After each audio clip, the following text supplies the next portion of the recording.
right, folks, first of all, do you need a website? And I think the answer is yes. A website is a great place that you can send people for all of the answers to all of their questions. It's great for professional contacts. It's great for fans who want to know how to dig into your stuff. And it's going to be a great place where you can collect everything that's going on with you in one place and drive all of the questions and the interests all through one location. So let's talk about the audience for your website, or your landing page as you might call it, in this module, and what kind of content you need to have on this website to make it work for you. All right. First of all, let's go into it. What should your website do? The audiences for your website are going to be many. First of all, it's going to be a place for brand new fans or brand new members of your audiences. It's going to be a place for super fans who can come and find out more. It's going to be a place for fans who haven't been keeping up to come and check in on the latest. It's going to be a place where professional bookers will go to book you for an event or purchase things from you or commission you, and for press and bloggers to go who when they want to find out more information. This is going to be the one source where people go and they know that this is where they're going to get that information. What might these people want? What might they be looking for when you go to your website? They might be going there to sample your art for free, to figure out what is your art about. They might want to hear a song or see a painting or listen to a podcast or, read some work so that they know what your art is about. They want to get you the latest news. They want to learn who you are. They want to buy stuff from you. They want to contact you or book you for something. They might be looking for a specific piece of information. They might be wondering something. And they might be trying to follow you on the platform of your choice. So I think some of this is pretty intuitive. If you are looking for information about an artist yourself, these are things that you might be wondering. And you're like, well, I want the best information, so I'm going to go right to the source, look at this person's website, the information that they specifically are putting out in the world. And what do you want from these people when you have them captive in your home on your website? Well, you want to let them know who you are as an artist from your perspective, right? You can control the message. This isn't the Wikipedia page that anybody can write about and say weird things or be able to name the genre. I know I have a Wikipedia page that I don't always agree with, right? You get to let them know who you are as an artist. You can also get them to join the mailing list so that this isn't the last time you talk to each other. And I'm going to talk to you a lot about mailing lists in a later part of this module, and we're going to talk about why that is so important, especially for crowdfunding. This website is going to be such a vital space for us to do that mailing list pitch.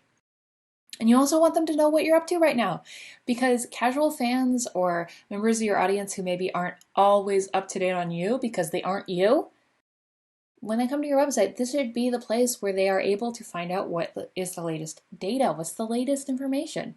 So this is what you want from them when they're at your website. So yeah, there's a whole lot of different hats that this one website has to wear, right? And how are we going to make the website serve those purposes? Well, it's got to have a lot of content pressed into this page. So let's look at it. For example, for brand new fans, what kind of data do they want on this website? They're going to need a bio, right? They want to know who you are, so there needs to be a bio on the page for them. And it also needs a welcome page, I think, with some of your best content on it. So this is if basically, think about it, if you were pitching your favorite band to your friend, you would probably make them a mixtape. Oh boy, am I dating myself? Or if you're saying you've really got to check out this my favorite poet, you would probably give them a couple of your favorite poems from this artist, right? So you want to have a welcome page or a way for this brand new fan to get into your stuff with an entry level bit of content. For super fans, you want to give them an opportunity to dig in deeper. So some behind the scenes content, I think, is a great idea for them. For fans who haven't been keeping up, a timeline of your releases, or maybe a chance for them to go in and be like, okay, what have I missed? Catch me up. Kind of the recap that they have on blogs for TV shows. Give me a chance to catch up on what I've missed. For professional bookers, they need your contact information. They need specs for booking, right? They need whatever that means for your genre. For example, if we're a band, we have like our stage plot on there. We have, some people want rates if you want to put prices on your website, or just information about what it takes to book you, or where you're located, or that kind of thing. That's helpful. And then for press or bloggers, what they might be looking for are high-res photos, a bio that's in the third person, and an email address. As a former journalist, and that's one of the reasons I am so passionate about this and why I've created a class, websites can be so hard to use and so bad, and I don't understand why, and it makes me so frustrated. Put a photo on your website that people can download. Don't just embed it and make it so cool. No, put a very high-res photo people can click on and download. Put a bio that's in the third person, not just like, hi, I'm Stacy and this is my website. I make a music and I love you and I'm so silly. No, put something in the third person that people can just copy and paste. That when you get booked on a festival, those people will thank you because they won't have to contact you to get your bio, to get your photos. You don't want an extra set of emails, so just make it really easy for everybody. And an email address again. You can have a contact form on your website if you prefer, but I find email address is just so preferred for people who want to actually contact you. And unless you're just such a big deal that you can't handle all the email that's coming into you, get an email. Just put an email address on your website. Contact forms are nice, but they're kind of a push off, I think. I don't know the data on it, but that's my opinion. All right. Other content that you could have on your website to serve all of these other needs that we talked about. When people want to sample your art for free on your website, so you want to have embedded images, embedded YouTube videos, as much as you can just right on your website so people don't have to leave to look at it. If they come to your website for the latest news, maybe you have a blog, links, maybe embedded your social media or links to your social media so people can catch up on all the latest news right there on your website. When people want to learn who you are on your website, you have, again, that bio, that history right there so that they can catch up there. If they come there to buy from you, make sure you have a link to your store, a link to where to buy all of your stuff, whether you sell things on Amazon or iTunes. Make sure you have all of that stuff right on your website so people can find out. If people need to contact you, book you for something, again, email address, and we just talked about the contact form. And if people want to get a specific piece of information, I think it's a great idea to have an FAQ on your website.